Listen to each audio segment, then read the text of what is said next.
Well, hello, everybody. Let's see what's going on with the video.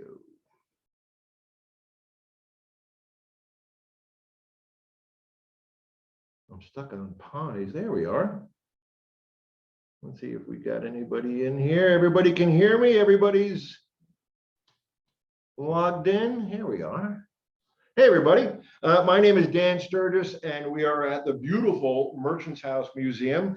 And when I say we, I am making a reference to my colleague and my pal here, Dr. Lee. Say hello, Dr. Lee. Hello. There you go. He got his sexy, strong Arnold Schwarzenegger arm in there. And we are in the, this is our sixth show here at the Merchants House in the spirit of the science. And we've been having a great time. Hoping you've been having a great time too. We've been off. We haven't been here since November. Maybe. Yeah, I think it was November was the last show. We didn't do one in December because they were all decorated for the holidays. So here we are at the Happy New Year. We're at the end of January for our sixth show. We're going to be talking about death and dying and the processes and what happens, and a nice cheery show for our first one back in a while. But before we get into the show, I want to just talk to you. It's been a while, and we might have some new people logging in here. If you have any questions, or if you have any comments, or if you see any spooky people moving around behind me, go ahead and send us a note, and I will try to respond to you as we're doing the show. But let's talk a little bit about the Merchants House here. We want to just touch on a few things. And Lee, if you want to grab the camera, we can show them that we are in the back parlor of the Merchants House, where a formal dinner would be. And oh, here, hey, Aunt, how you doing, pal? This is the front parlor. You can see on the left of the screen is the piano. And we've got some portraits that you can't really see. Let's see if we can't get, there's Mr. Treadwell, beautiful portrait. Mrs. Treadwell is up towards the front of the parlor. And then here we are in the back parlor where we're set up. Hello from, oh, I can't pronounce that name, but hello. Look at this dress here. I was just reading about this dress. This dress is from 1840. There is a lot of clothes that have been left that belong to the Treadwell that are upstairs in storage that belong to the collection. So there's really, really fascinating stuff here if you come by the Merchants House, and I really have to recommend that you do.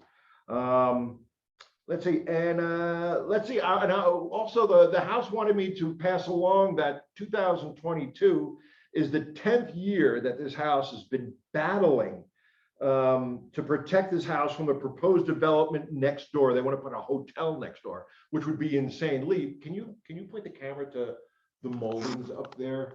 You know, just imagine the vibrations of construction going on here at the house, and all these moldings. This house would just crumble. And I mean, this is from 1832. This house was built in 1832.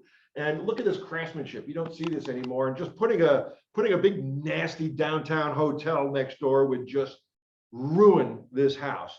So so we're asking you to go to the website, merchantshouse.org, and make any kind of donation that you can.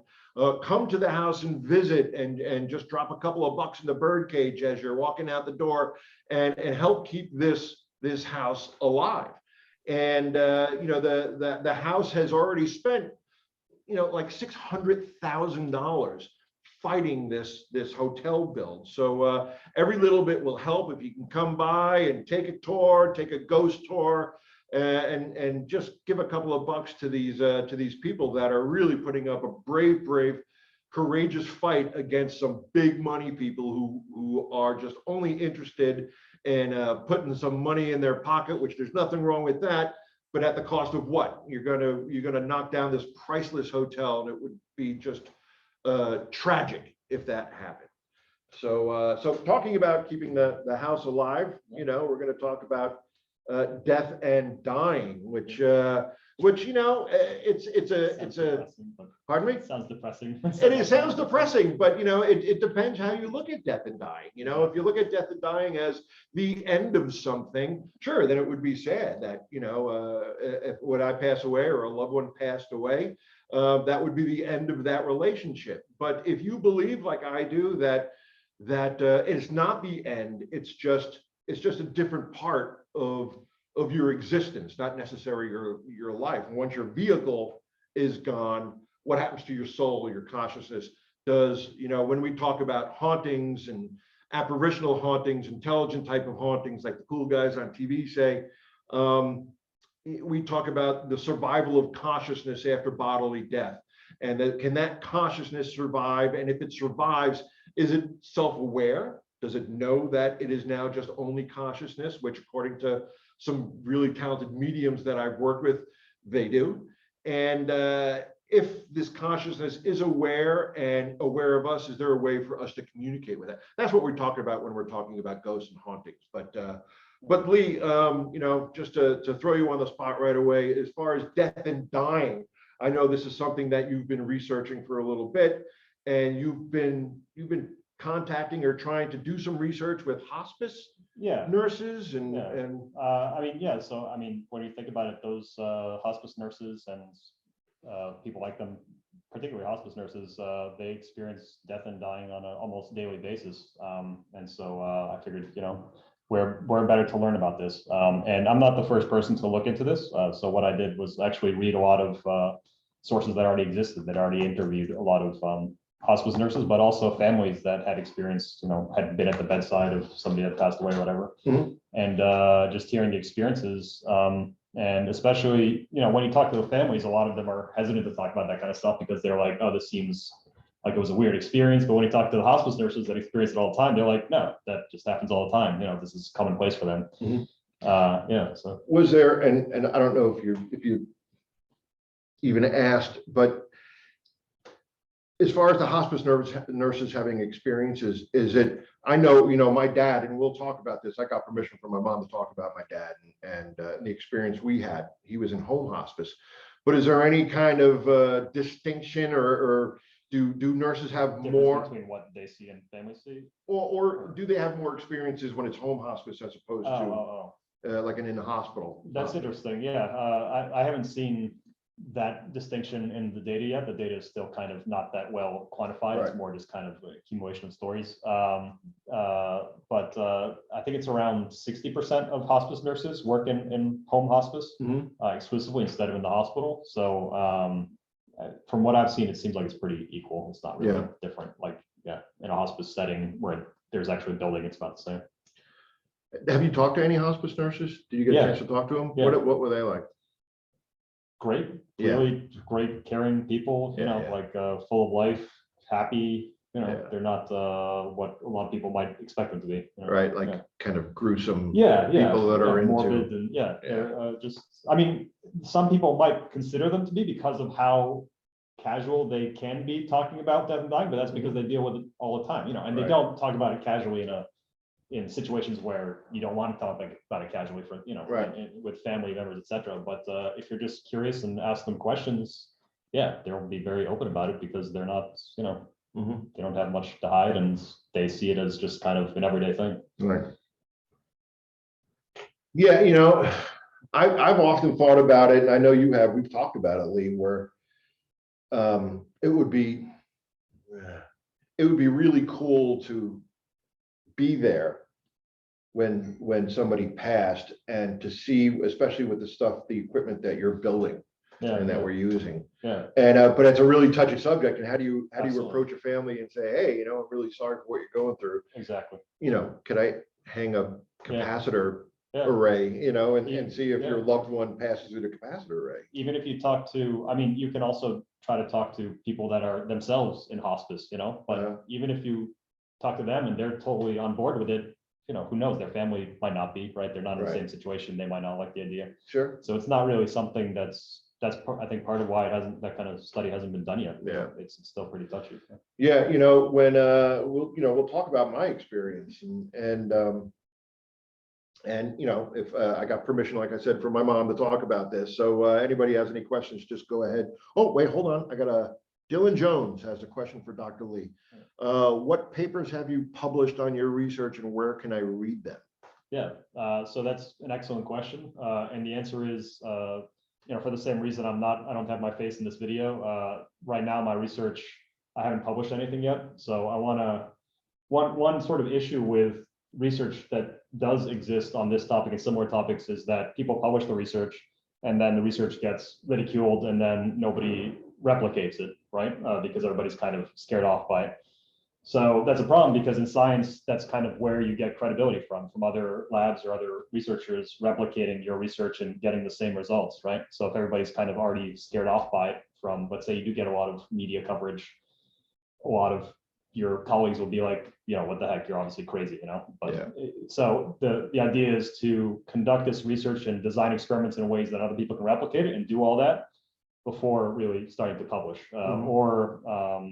Yeah, if we do start publishing before that, publishing in sort of a more traditional way that is showing the data without necessarily making the correlation to, hey, this might be something, you know, related to afterlife or whatever, you know? Right. Yeah, so short answer, I haven't published anything yet. So hopefully in the future, that's the idea. And Dylan would like to know which university are you at?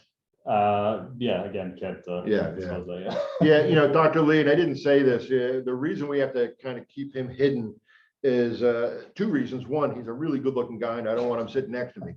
And two, he's working on other things in his professional life that he, and I agree with him that he would like to just kind of keep himself on the down low for the time being until things kind of square away a little bit more without getting into too much detail. Yeah, and I'm doing this research because I find it interesting. I'm not doing it to become, you know, famous or whatever. Right, so right. I don't necessarily need any kind of association with it, so I'm going to maintain that as long as possible.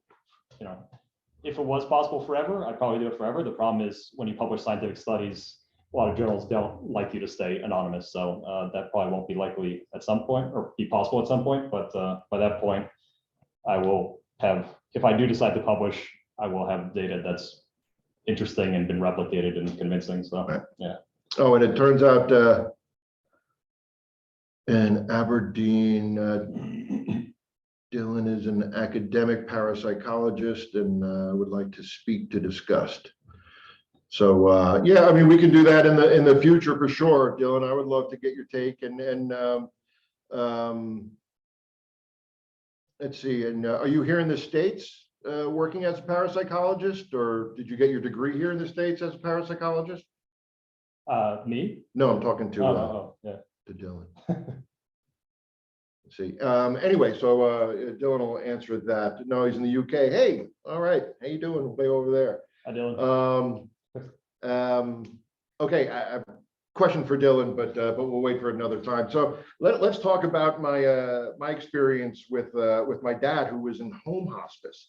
And you know what's interesting, when we were talking with the hospice nurse when my dad went into hospice, he was sick and he put up a big fight and he had cancer, and it was sad, you know, to see cancer is just horrible, and it really kind of whittled him down to a little nub. He was Hemingway, and to see that happen to him, it was devastating for our family and for him as well.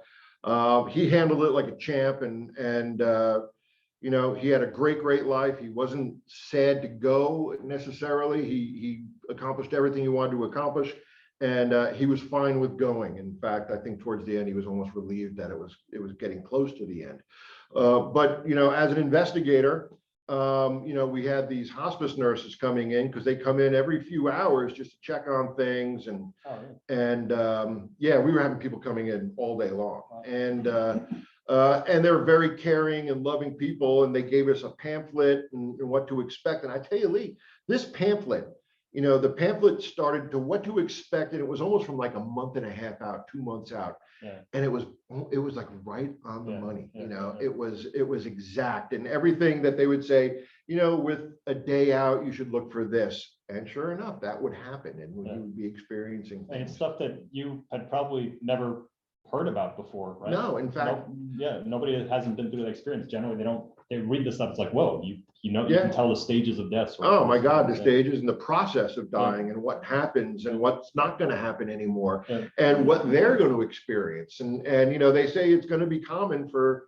the person that is actively dying to, they call it hallucinate, but the nurses don't. Exactly. They said that they see loved ones that are waiting for them. And, you know, my dad was reaching out, but he wasn't saying anything. And my dad wasn't that guy to say, I see, you know, my mother is here. But he was reaching out, you know, for people. And it's funny, I asked one of the hospice nurses, I said, you know, how do we know? You know, my family lives out on Long Island. How do we know when not to leave? You know, like when not to go to the store? And she said, listen, everybody's different. She goes, the only thing I can tell you is you'll know when it's time. And she was right. We knew when it was time. And you know, it was pretty remarkable and sad, but I wouldn't have missed it for the world. You know, it was really sort of an honor to walk my dad through that. We talked to him, and he had my mom and my sister, my brother-in-law, we were all there, and his dog, he was petting his dog when he died. And but some strange stuff happened, you know, in that process. It was December 26th at 10 after 7 in the morning, so the day after Christmas. And my dad kept asking, he said, when's Christmas? When's Christmas? And it's on 2 days, it's tomorrow. I think he was waiting. He didn't want to ruin Christmas. So we on Christmas Day, you know, we had people had come over to the house because he couldn't get out of bed, and we had Christmas, we decorated his bed, and he wasn't eating anymore, and he was lucid, and he was awake and real sharp as a tack. Like you mentioned before, that nurses don't call them hallucinations, and that's part of why, you know, the patient might be on drugs, but they're not drugs associated with creating hallucinations in, you know, the average person. So. It was, you know, morphine. And my dad was didn't drink, not a drug guy at all. And he didn't want to take it. He took it just a couple of hours before he passed away. The pain was too much. And because he had lost a lot of weight, and it was bone on bone. Anyway, so as this is happening, you know, my parents had a big king size bed, and my dad's hospice bed was on the floor next to his bed, and my mom was on her side, and we knew that this was happening. So I was on my dad's side and talking with him and joking. He was pinching my butt, and you know, we were having a good old time. And as you know, as it's happening, we're like maybe 6 or 7 hours out, and strange things started to happen in the house. For example, in there, you know, their bedroom was at the one end of the house, not the other end of the house. Not a big house, little ranch house out of Long Island. Was like their den, and they had a sliding glass door that went out to the backyard, and it had vertical blinds. And the dog Rosie, whenever she would need to go out, she would go and she would hit the vertical blinds, and they would make a very distinct noise. You could hear it everywhere. And we're laying in bed and just, you know, chilling out and listening to the news and just being with my dad, and heard that noise, heard it. The dog Rosie, she got up, she ran into the other room. I jumped right out of bed and ran into the other room. My dad was in a wheelchair. So you know, we had a ramp outside the house, and it's Christmas and people go away for the holidays. And what a great opportunity for somebody to come in and go, all right, well, here's a disabled person living in this house. I can go in and rob it possibly. And so I went out fully expecting to see somebody coming in a sliding glass door, going, they're going to be real surprised when they see me flying through the air after them. But nothing. There's nothing there. Vertical blinds weren't moving. The dog looked confused. You know, nobody knew. And both my parents heard it as well. Did the dog react even before you did, I wonder? Yeah, it took off. Well, I mean, it was sort of simultaneous, but the dog, you know, took off quicker than me. Yeah, it was heading in the right direction. It didn't just see you. Oh, no, it took off. It heard that noise. Exactly, it heard it too. It heard that noise. Few hours later, laying in bed and, you know, talking with my dad, and again, it's getting close. And on my mother's side, at the foot of the bed bumped, just bumped. And like the mattress flopped. Yeah, well, no, the leg came off the ground because it landed back down, and it was loud, and it startled everybody, you know. But your mind is on other things. My mom went, what was that? My dad went, what the hell was that? And I don't know what it was. A couple hours later now, in their kitchen, they have a kitchen light over the dinner table, and it had a plastic lens in it, that you could take out to change the light bulb. And it's in there pretty secure, and I hear a crash in the kitchen. Rosie gets up, runs, I go running in, and this lens had fallen out. Now, lens fall out of Sure, appliances yeah. all When the it's in time, combination lighting with all these fixtures, other- but yeah, it's one of those things that you just keep checking off going, that's Yeah. why it's Yeah. happening right now, Yeah. right now. So it was another thing. I put it back, Rosie looks at me, I look at Rosie, what's going on? We go back into the bedroom, and my sister and my brother-in-law live at their house, a couple maybe 10, 15 minutes away. And we could hear, they call it the death rattle. It's the secretions in your throat. Yeah. When you're in the process of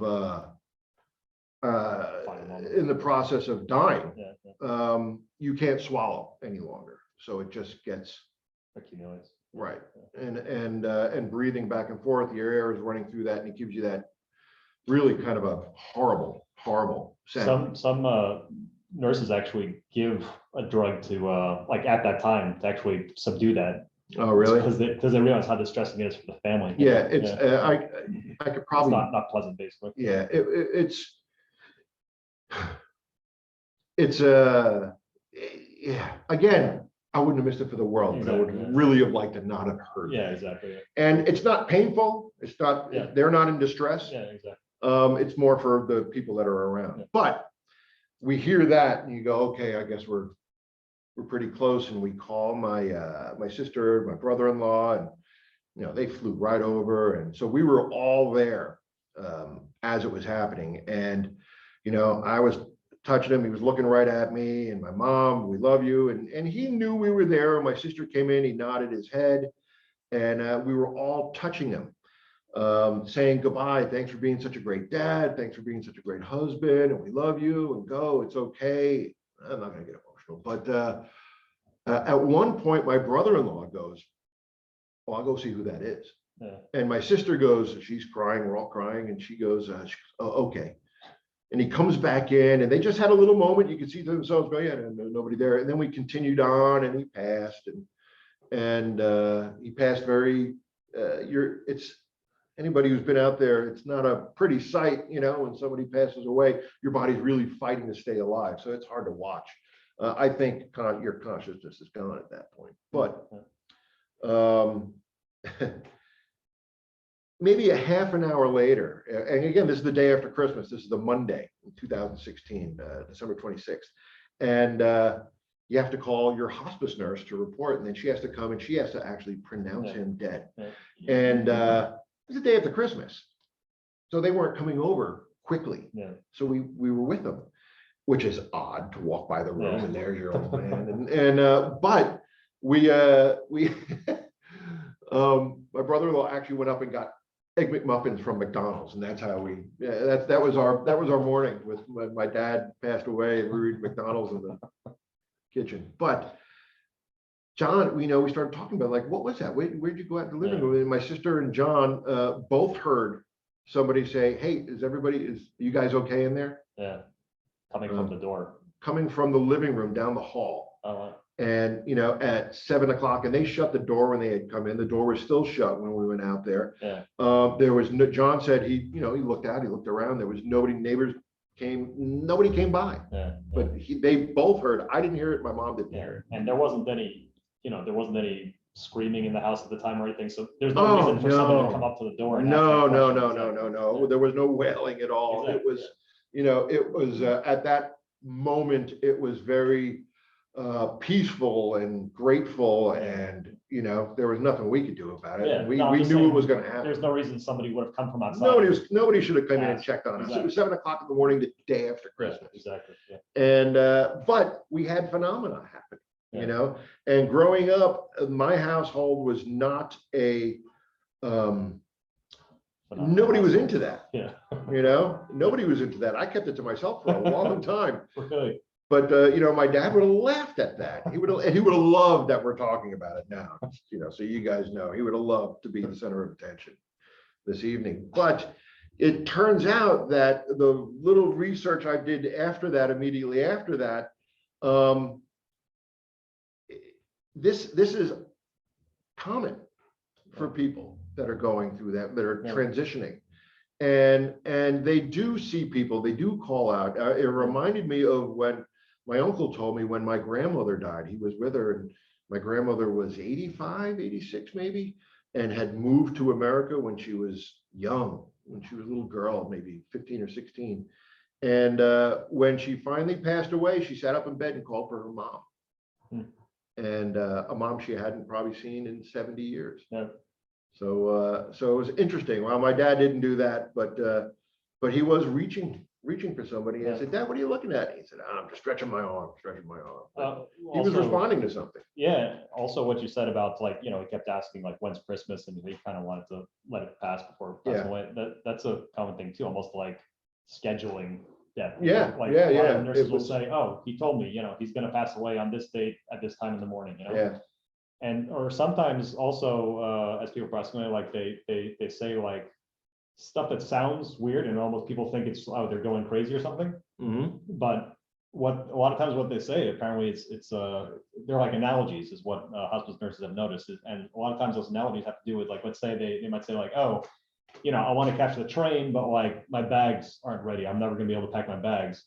And a lot of them say that it seems like that's an analogy of, like, there's something unfinished that they need to help sort of finalize them before they pass away. And so they'll tell the family that and be like, hey, like, is there any unfinished business you need to talk to them about, like anything you want to resolve or whatever?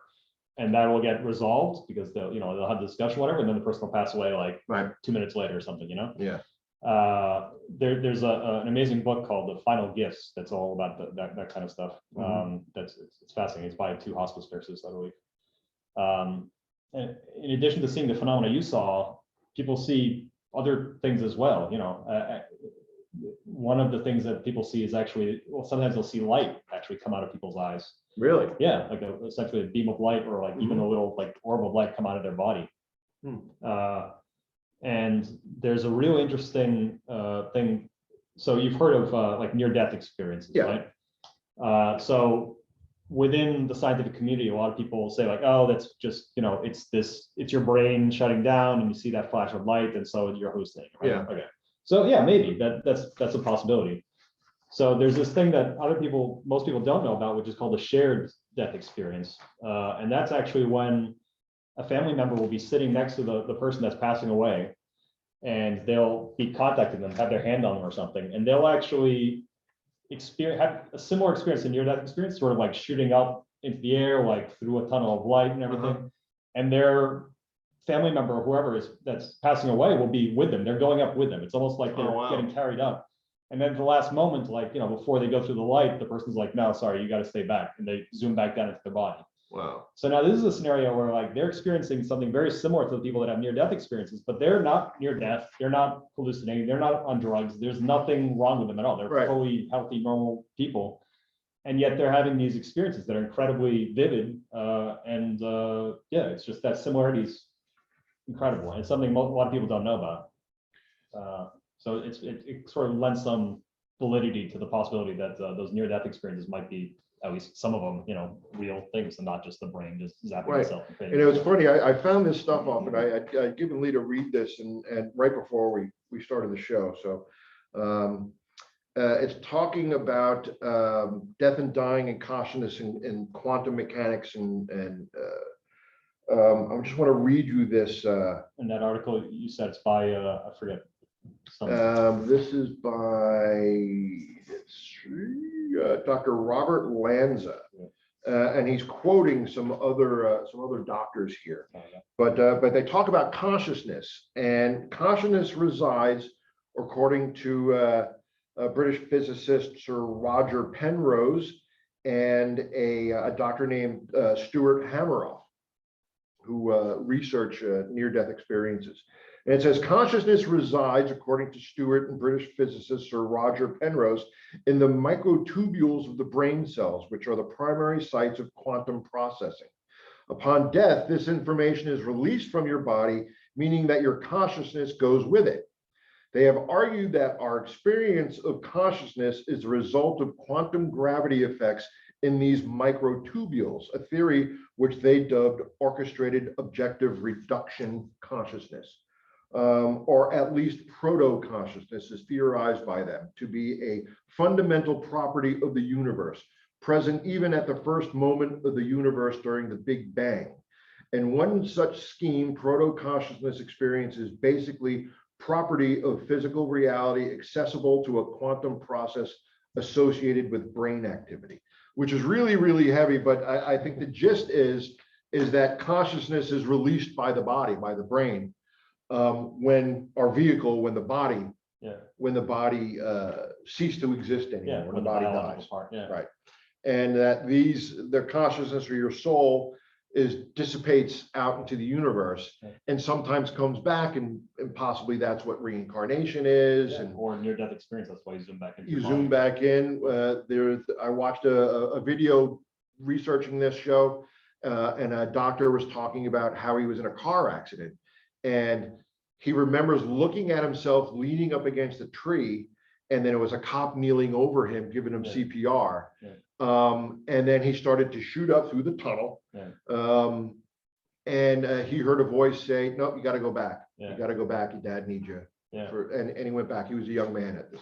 So for people that don't know of the research that you just quoted, Dan, by Penrose and the other guy, it sounds a little bit almost like just word pasta, like they're just taking biological terms and just throwing it out there.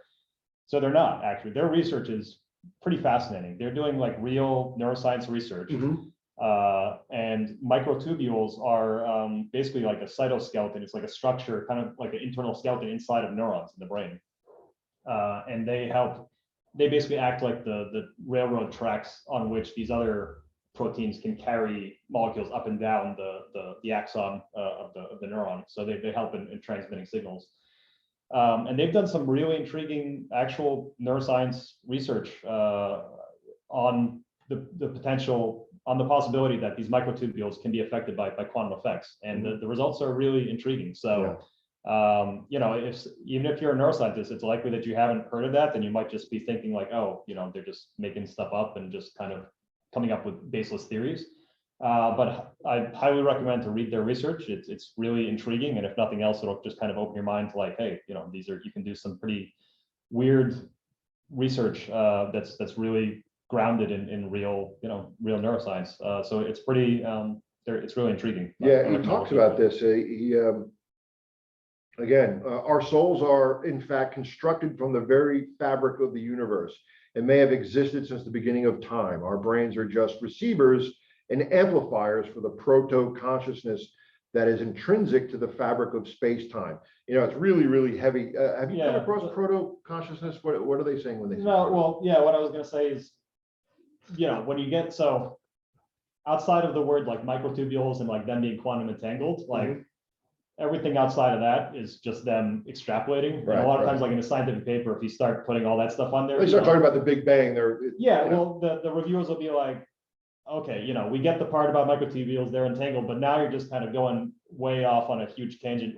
So at this, like all those subsequent words are just kind of hand waving, which may be true, but like there is no real hard evidence there yet. It's just kind of like, hey, like because this happens, like maybe that's the foundation of consciousness, and then maybe et cetera, et cetera, et cetera. But like, like when they get into that second paragraph that you read, it's just kind of take all that. Even though, I mean, if they're saying consciousness is residing in these microtubules. Yeah, but that's what I'm saying. Like they haven't proved that. They have proven that they haven't proved consciousness yet. Yeah, exactly. So what they have proven is that microtubules are affected by quantum effects, which is interesting. And it just explain quantum effects, because it sounds hard to understand, but and it is sort of, but to the degree of, even I'm not a I'll tell you guys right now, I'm not a hardcore physicist, so it's a little bit over my head too. But like you may have seen the stories recently in the news, like the headline of like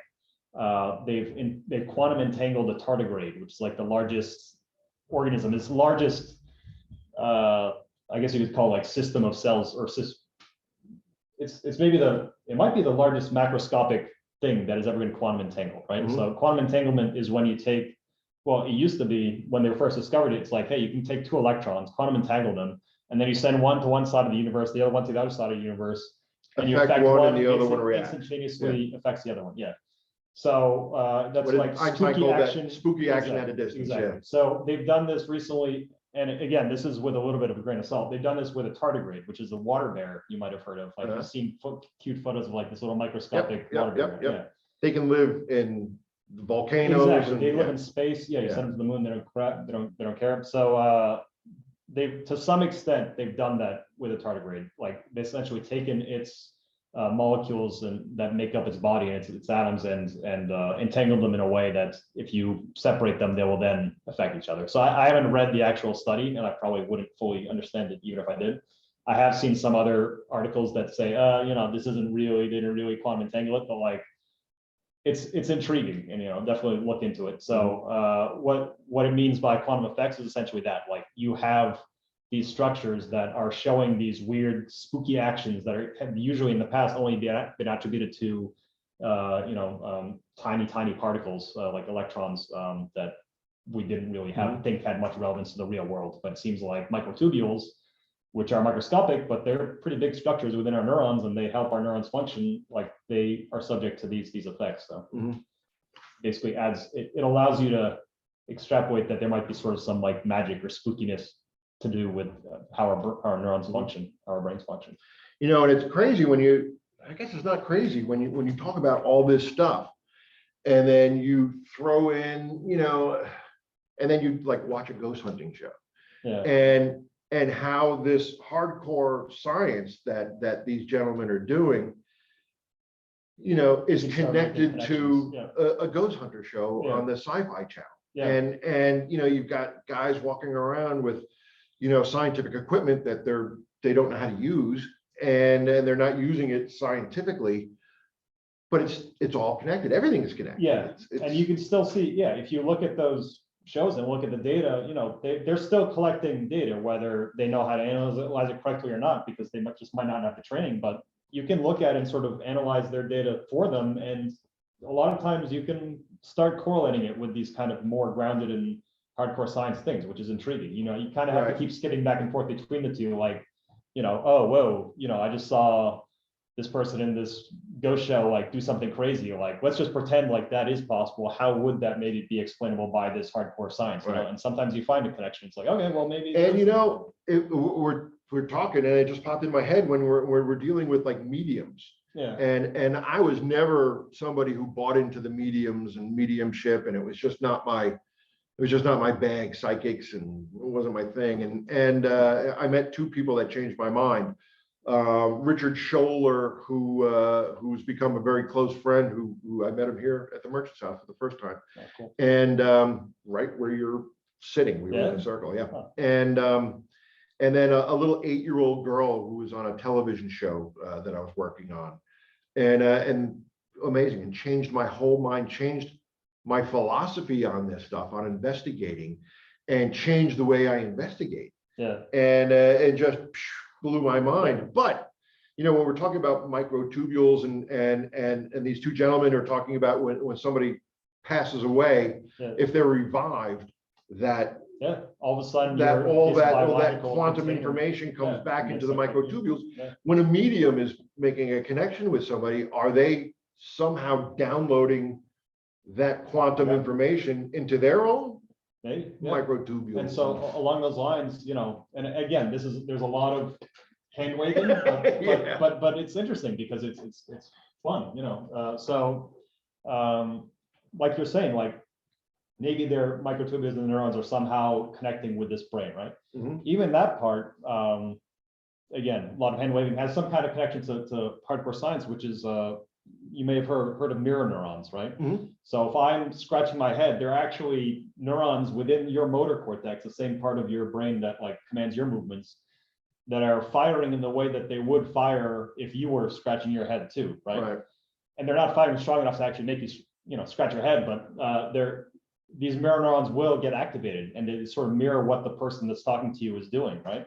So maybe that's what's happening in mediums too. Like the spirit still has some kind of, representation of their brain, and like their quantum neuron A is talking to quantum neuron A in the medium, so there might be, that might be Right. huge hand wave away that could. I know that could be done. if people watching or want to look up really some interesting things about mediumship, the Windbridge Institute out west, Yeah. Dr. Julie Beichel, she's doing some amazing, Yeah. amazing work with mediums. And She's actually, so they actually like quote unquote like certify mediums. They do sort of rigorous. they testing with endorse, them. they Exactly. endorse, and No, they actually they do they have a certification Yeah, now? yeah, Yeah, because I work with the Forever Family Foundation yeah. on the certification processes, and I know a lot of mediums aren't really into that. And Richard is the most talented medium I've ever seen, but he doesn't want to. Yeah. He doesn't want to take a test because what if he's having a bad day and Yeah. then his reputation is shot? So I get that. Yeah. But these people are doing like, blind tests, like Exactly. 5 blinds Yeah. removed, and people are getting, like Richard gets first. He doesn't get, are you with somebody then with the name A? Does that mean anything? He says, listen, I'm speaking to Albert Sturges. He says he's your dad. Yeah. And he said he died the day after Exactly. Christmas. It's not, that's the best when they're not questions or Right. there's not even intonation of it's. Yeah, I don't It's have like, to. I this don't is have to Albert. lead. I don't have to lead It's like, them you sure down it's the not road. Blair? It's like, no, it's friggin' Albert. I said it's Albert. It's Albert. Yeah. Yep. And also, I love to work with a medium. We're getting into mediumship now. Who says, Richard, we've investigated here, and Richard will say, Dan, I'm just off today, man. I'm not feeling it. So just give me a recorder and I'll walk around. And Which is valid too. Usain Bolt, these, the people that do sports, whatever, they have off days too. They can't be. Yeah, Michael Jordan missed more than he made. You can't just snap your fingers and have them, dunk 20 times in a row, right? Right. So it's like it should be reasonable if you consider it's not pure magic. They're not gods, right? They're still human beings. They have their personality affects them. What you say to them affects them. Yeah, somebody tells me, I've spoken to a lot of mediums and they say, well, I'm like around 95, 100%. You're like, that's kind of BS, nobody is. Yeah, 20% of the time I'm 100%. Yeah, that's a red flag for me. But yeah, so hey, I know you guys are listening. I forgot that we were even talking in front of people. Does anybody have any questions and for Dr. Lear that we could hopefully maybe try and answer? But shoot us a question, and could you repeat the name of the organization out west? It's the Windbridge Institute. Windbridge. Yeah. So and super nice. They are really, really generous with their time, and if you shoot them an email, they will respond to you pretty quickly and be open, and they're lovely people out there. Lovely. Same with the Forever Family Foundation, which is here in Long Island. I think it's a husband and wife team at the Windbridge, right? Yeah. I'm forgetting Julie's husband's name. Yeah. It's horrible. But they and they're doing fantastic stuff, and they are the go-to people as far as mediumship. Yeah, I think the certifications, like when they get certified, they're certified as like a quote unquote like research medium or something like that. Right. Yeah. Right. They do it all over the phone. People think you need to be in the same room, but a lot of the stuff is over the phone. Oh, cool. And really, really cool. Let's see. I think they have a book or two out Yeah, there. Julie's got a PDF book online that you can download for free. Yeah. And I'm sure she's got other publications that she's got out there. Yeah. She's a pretty sharp lady. And if you actually go to YouTube, you can watch some of her lectures. She's a great speaker. She's a lot of fun. She's not, you would think this person's doubting. She's really cool, pretty. And she's from, I forget what she did before. She might have been like a physicist or chemist. Or... Yeah, she was a chemist. And got into a pharmacist, I believe. Yeah. And then she broke off. She wanted to just do her own research on mainstream stuff, which is awesome. Yeah, very cool. Sounds familiar. Right. Do you want to talk about, when we were talking about seeing your mousetrap, didn't you? That wasn't actually I have to get that back from you. But somebody asked me what it was the other day. But the reason we put it there was to try to see, hey, can we see something interesting? I mean, in New York City, right? People are killing mice all the time, right? Whether you want them to or not, right? So it's like, hey, might as well try to get something out of it other than just a dead mouse, Right. So we tried some experiments where we set up mouse traps actually, yeah, in some places of work, and yeah, didn't get any interesting data yet. But that project also kind of got Yeah, but it was cool. This project, is what, you know, I've been investigating the Merchant's House here for 13, 14 years now, which is crazy to think. And I've been doing, you know, I've had my EMF meters and my digital recorders and investigating like that, and I'm pretty successful with EVP. We've been catching a lot of EVP at the Merchant's House. Yeah. And all right, I've got a question. Thanks, guys. But you know, Dr. Lee came in and we connected online and some phone calls and hooked up, and it was great. A cool guy, nice guy, and brought him into the Merchant's House, and took a little while to get you in here. But Dr. Lee's creating his own equipment and building it yourself and bringing it here, and it's specific to, you know, he's building stuff that's specific for a particular room. And so when the mousetrap came up, Dr. Lee built the coolest mousetrap I think anybody could ever want to build. It's got infrared light. Yeah, it's got a bunch of sensors Yeah, in there. it's the geekiest, nerdiest mousetrap you could ever want. And I have it at work in a storage room, and people go in and out and they go, what the hell is this thing? It was actually inspired by, you know, some of the sensors we had set up here in the Merchant's House. Yeah, which is actually, they're actually still set up in one of the study, I guess, is that right? Yeah, that room off of Mr. Treadwell. Yeah, exactly. Yeah, so if you live locally, you can come by and see some sensors still set up. But yeah, that was I got the mousetrap. They're still set up, and we have the engineers from the building come in and they go, the hell is that? And I go, well, that's a mousetrap. And they go, it's plugged in. I go, they just shake their heads and walk out. Yeah, I mean, yeah, when I was looking into doing that, I actually found there actually exists on the market some mousetraps that are plugged in. There's different ways of humanely. Right. Oh, okay. We got somebody looked up the Woodbridge. It's Mark and Julie. Yes. Okay, yeah, Mark. Yeah, Mark. I forgot his name. I'm sorry, Mark. Yeah. Yeah, I've talked to them and they're great. I've met Julie and I met them both at some events, and they're really, really nice and would sit and love talking about this. They would. Maybe we call them up and have them on the show. Mark was his background also in science? I'm not exactly sure. Yeah. But yeah, great couple. Let's see. Elizabeth would like to know if there are any insights or thoughts about the spiritual traces of the people who lived in that house throughout the decades. Your own experiences of spending time there. What drew you to? Oh, hi, Betsy. What drew you to the Merchant's House? Well, you know, I'll tell you what drew me to the Merchant's House was I was with a paranormal group and wanted to focus more on historic locations, and just sent a bunch of letters out. I sent a ton of letters out to all the historic homes. Like actual physical letters. Letters with stamps, yeah. And then some emails, but yeah, I was sending out stamps. And the Merchant's House, a couple responded, but the Merchant's House, and I tell you, you know, when you talk about how everything is connected, it's the Merchant's House. When I came here the first time, you know, I jumped through a lot of hoops and bought many lunches before I was able to come in here and start investigating, and then fell in love with the house. It's just a really, really beautiful homey house. Yeah. And then met all the people that are running the house, and then got some really cool data. Yeah, but I mean, you couldn't find, if I hadn't caught data, I probably would still be involved with the house somehow. Yeah, you know, giving tours or whatever, and just really, you know, and I'm not blowing smoke.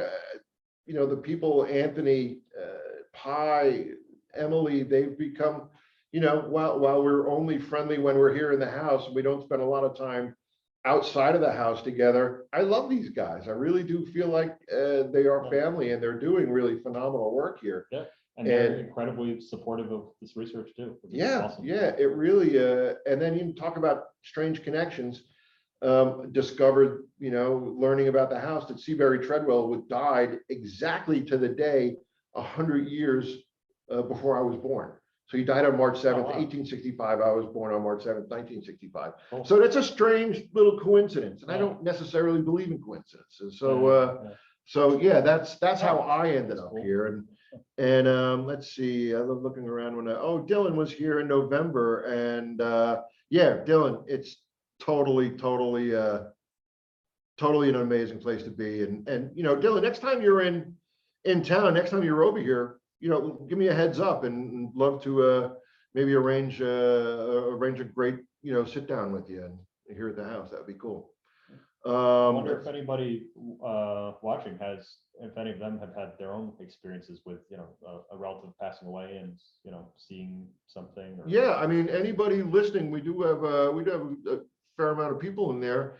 Has anybody had an experience with a family member or a loved one in hospice, and is it something that you would want to talk about? Or one thing I'm particularly curious about is, which I'd like to hear more stories of, is from the people that have interviewed a lot of people that have witnessed these things. It seems like there's generally two sort of types of light that they see, actually. Like some people see white light and some people see more bluish light. And I'm trying to sort of figure out like what the underlying pattern of that difference might be, if, you know, if any. Maybe it's just random, but yeah, kind of trying to discover the difference between the two situations. right.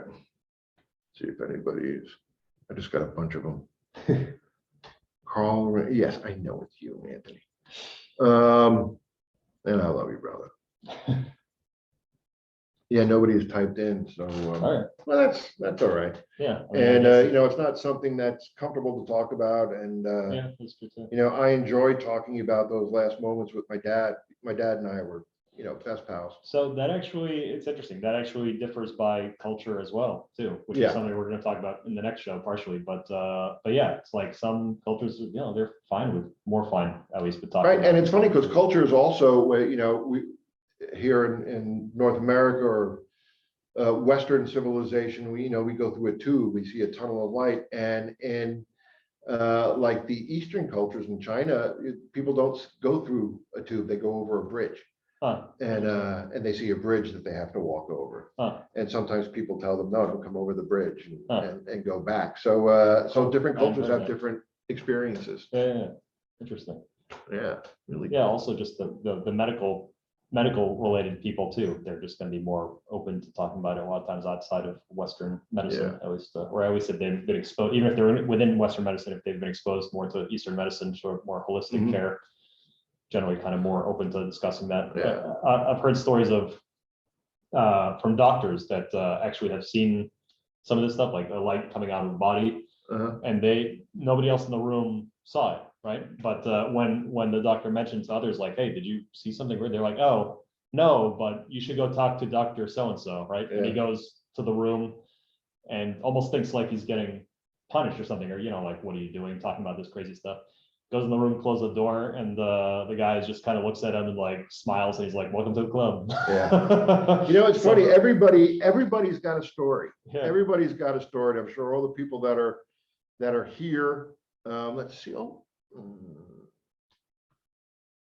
have stories. Did you know that I had a near-death experience after having been run down by a car? Wow. Unlike any of this is never heard. Too complicated to put in writing. We can talk about it voice to voice, face to face. Cool. Shades of gray. All right.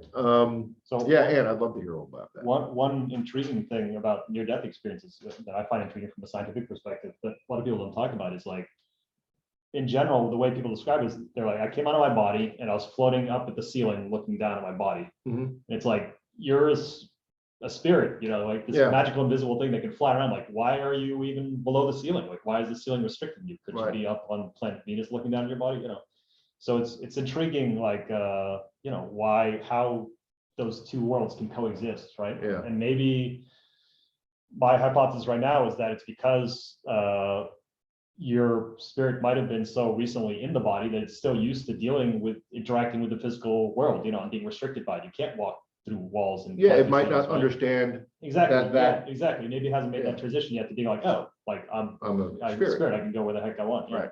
But it's intriguing, and it's a lot of times it's also the corner of the room too. Yeah. So, when you start looking at these details that are consistent, that's interesting. Like that's a really interesting pattern to like look into, like why, what's the basis of that, Right.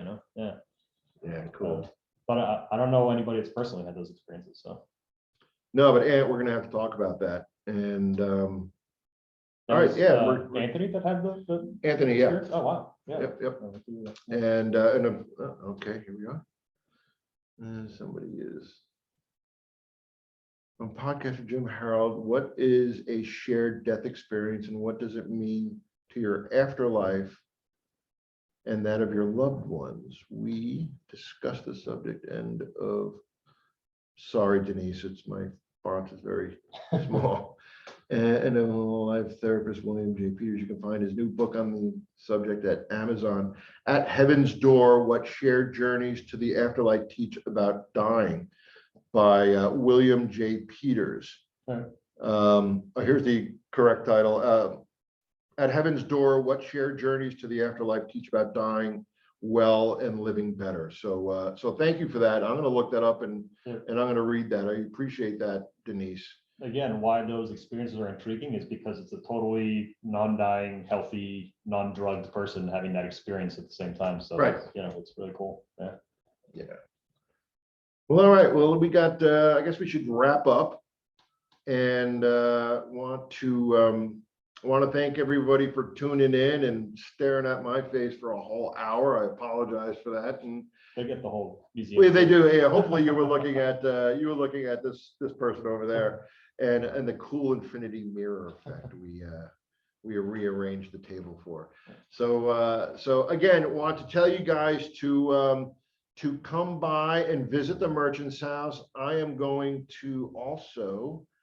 I got an email from one of my most favorite people ever, and Pi was telling me about, let's see, Candlelight Ghost Tour, February 18th.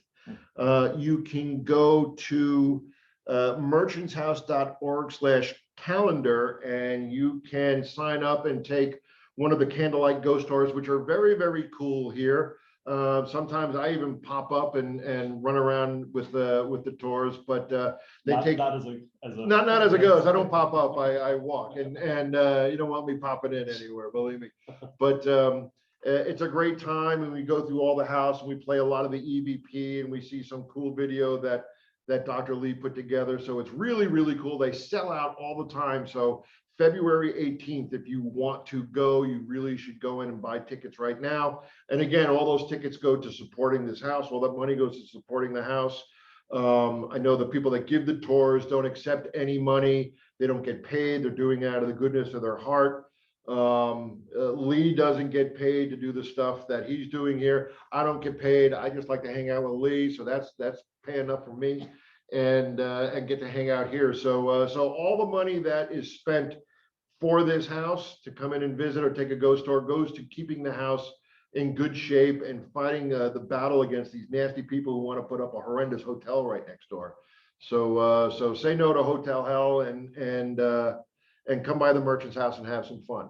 So it's 7:30 now. So you got a couple more messages. Let's see if there's a quick one we can answer. Long live the Merchant's House. Yes. Let's see. All right, we're going to end it here. Again, want to thank you guys. Stay safe. If you're on the East Coast, you're going to get a lot of snow. And have a good thought for Lee and I, because we're going to do an investigation here at the Merchant's House and spend some time and see if we can't get something to talk about for our next show, which is it's actually about, like we alluded to, how different cultures sort of believe in spirits and deal with death, etc. Yeah. And that will be, I think that we're not going to do anything in February. We're doing something March, in March, early March. Yeah. So we'll do that and watch Paranormal Caught on Camera. Season 6 will start shooting in the summer, but season 5, if it hasn't started already, it should be starting soon. To keep up to date on future shows and other Merchant's House events, just join the mailing list on the website. Yeah, get the mailing list. Yeah, support the Merchant's House. It's a great place, and it's your support is going in the right direction and is much appreciated. So thanks, guys. We'll talk to you later. And there's Lee saying so long. Thank you for spending some time with us. Bye-bye. Bye, everybody.